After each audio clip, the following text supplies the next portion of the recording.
तो आज का हमारा लेसन होगा sweetest love I do not go. Sweetest love I do not go जो 12th क्लास पोएट्री सेक्शंस का फर्स्ट लेसन है ना, फर्स्ट पार्ट है।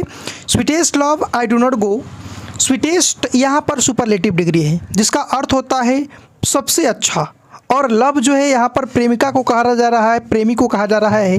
और आई डू नॉट गो, मैं नहीं जाता। Sweetest love I do not गो का अर्थ है कि प्रिय प्यार मैं नहीं जाता, प्रिय प्यार मैं नहीं जाता। और ये lesson 12th class English book rainbow part 2 का पोएट्री सेक्शंस का फर्स्ट पार्ट है, sweetest love I do not गो। और इसके पोएट हैं जॉन डन।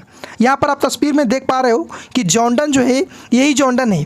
हाँ, ये जो है बहुत रोमांटिक, बहुत ही रोमांचक कवि हैं, है ना, जो अपने प्रेमिका के बारे में इस पोएम में जो है से वर्णन किए हैं कि किस प्रकार ये अपने प्रेमिका से और प्रेमिका इनसे प्रेम करती थी।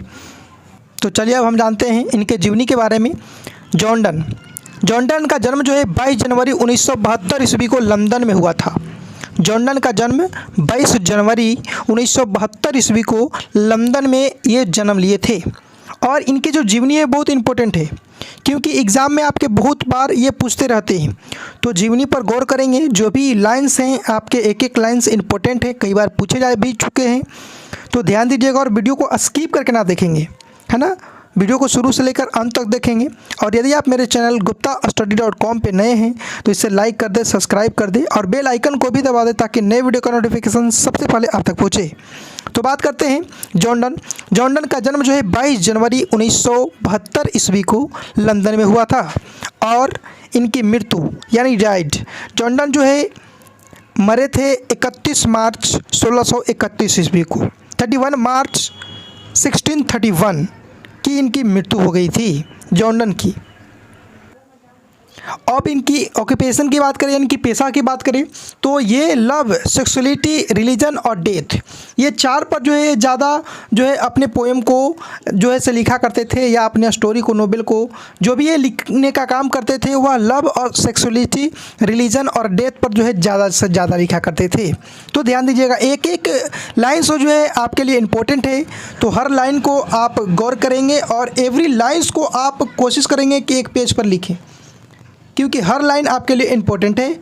और यदि आप इसी तरह हमारी सारी वीडियो को देखते रहेंगे तो अच्छा रहेगा, और अपने फ्रेंड को भी बताएं इस चैनल के बारे में ताकि वो भी कुछ सीख पाएँ। क्योंकि आज आप जान रहे हो कि हमारे पूरे देश में ये महामारी फैल चुकी है और लॉकडाउन के अंतर्गत इस वीडियो को बनाया जा रहा है, सो ताकि आप लोग का एग्ज़ाम जो है अच्छा जाए। तो इस वीडियो से जुड़ना ना भूलें, इसे सब्सक्राइब जरूर करें और अपने फ्रेंड्स को भी इसे शेयर करें। आगे बढ़ते हैं, चलिए अब हम जानते हैं जॉन डन के पिता का नाम क्या था। जॉन डन के पिता का नाम था जॉन डन, यानी कि जॉन डन के पिता का नाम जॉन ही था, ठीक है। और ये जो थे रोमन कैथोलिक फैमिली से बिलोंग करते थे। लंदन में एक रोमन कैथोलिक फैमिली होता है जो सबसे नीचा जाति के लोग होते हैं, और वहाँ पर धर्म के प्रति जो है ज़्यादा मतभेद थी वहाँ पे, है ना। यानी कि रोमन कैथोलिक फैमिली को जो है वहाँ पर उच्च जाति के लोग जो है वहाँ पर वैल्यू नहीं दिया करते थे, जिसके कारण ही जॉन डन को बहुत ज़्यादा दुख का सामना करना पड़ा था। और इनके पिता का नाम जॉन डन जो था, इनके पिता की मृत्यु भी 1576 ईस्वी में हो गई थी। यानी कि जब सिर्फ जॉन डन 4 साल के थे तब इनके पिता की मृत्यु हो गई। When John Donne was 4 years old, यानी कि जब इनके पिता की मृत्यु हुई थी उस समय जॉन डन सिर्फ 4 साल के थे। और इनके माता का नाम था एलिजाबेथ हेवडे। एलिजाबेथ हेवडे उनके पिता की मृत्यु के बाद वह दूसरे पुरुष से जो है शादी कर लिए थे, है ना। जैसे ही उसकी पिता मरी, उसकी माँ जो है एलिजाबेथ हेवडे जो है दूसरे पर्सन से जो है विवाह कर ली थी और जॉन डन को अकेला छोड़ दी थी, एलोन छोड़ दी थी, है ना। और ऊपर से रोमन कैथोलिक फैमिली में जो है पूरा देश, पूरा लंदन जो है उनके विरुद्ध पूरा अगेंस्ट एंटी में था। जहाँ भी वो पढ़ने जाते थे, जहाँ भी उन्हें वैल्यू नहीं दिया जाता था। तो चलिए अब हम जानते हैं कुछ सम इम्पोर्टेंट लाइंस जो आपके एग्ज़ाम में बार बार पूछते रहते हैं। तो ध्यान देंगे, एक एक लाइन आपके लिए इम्पोर्टेंट है। तो यहाँ पर फर्स्ट लाइन आपका है कि John is going to Germany living his wife behind. कहने का मतलब है कि जो जॉन है वह जा रहे हैं अपने पत्नी को छोड़कर, अपनी प्रेमिका को छोड़कर वह कहाँ जा रहे हैं, तो जर्मनी जा रहे हैं। यहाँ पर जो जर्मनी वर्ड्स है ये इंपॉर्टेंट है, आपके ऑब्जेक्टिव में 1 नंबर में पूछ सकता है कि जॉन इज़ गोइंग टू खाली स्थान लिविंग हिज वाइफ बिहाइंड्स, तो यहाँ पर क्या हो जाएगा, तो जर्मन हो जाएगा। अब सेकेंड लाइन हम लोग देखते हैं। सेकेंड लाइन है कि sweetest love I do not go has been address to Donne's wife, यानी कि sweetest love I do not go जो पोएम है, प्रिय प्यार मैं नहीं जाता, ये जो कविता है वह जॉन के द्वारा लिखा गया है, ये तो सारे लोग जान रहे हैं, है ना।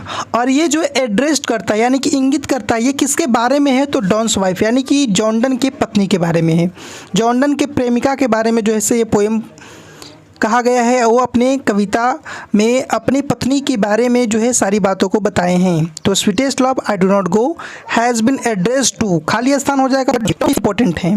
तो आपने फर्स्ट लाइन में देखा कि यहाँ पर जर्मन इंपॉर्टेंट है जो अपनी पत्नी को छोड़कर जा रही है, और सेकंड लाइन में देखा आपने कि डॉन्स वाइफ यानी डॉन्स की पत्नी की ही बातें जो है और उनकी बातें जो है sweetest love I do not go में लिखा गया है।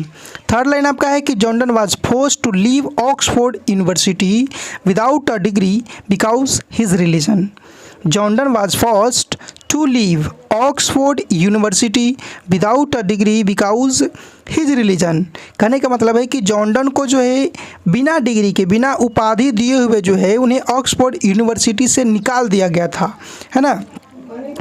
किस लिए निकाल दिया गया था, तो बिकॉज हिज रिलीजन, क्योंकि उनका धर्म के कारण। उनका धर्म क्या था, तो कैथोलिक धर्म के थे, है ना, जहाँ पे उनके विरोध में पूरे देश जो है इंग्लैंड के वासी जो है उनके विरोध में रहते थे। इस वजह से ऑक्सफोर्ड यूनिवर्सिटी से बिना डिग्री के उन्हें निकाल दिया गया था। फोर्थ लाइन यहाँ पर है कि John entered Oxford University at the age of 11, यानी कि जॉन जो है ऑक्सफोर्ड यूनिवर्सिटी में 11 साल के उम्र में इंटर प्रवेश लिए थे।